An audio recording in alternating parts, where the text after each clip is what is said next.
Kwa wale wagonjwa ambayo tayari maini yao yameathirika kwa magonjwa mengine, hao ndio high risk sana for dengue. Okay. Yeah.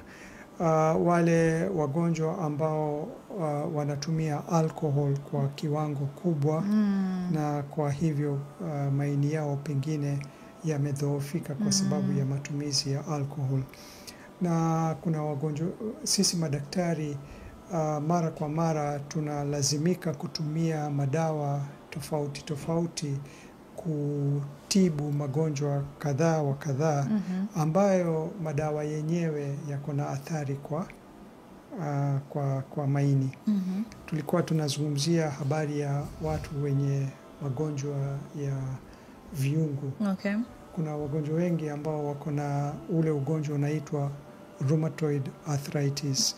Na dawa moja ambayo tunatumia sana kuitibu ugonjwa wa rheumatoid arthritis ni dawa inayoitwa methotrexate.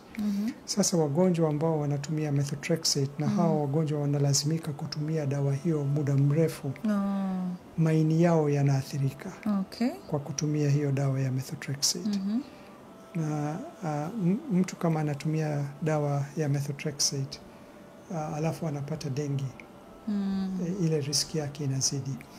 Wagonjwa ambao wako na hepatitis B, wako na hepatitis C, wao pia wako na uwezo zaidi kuathirika kwa magonjwa kama dengue kuliko wengine.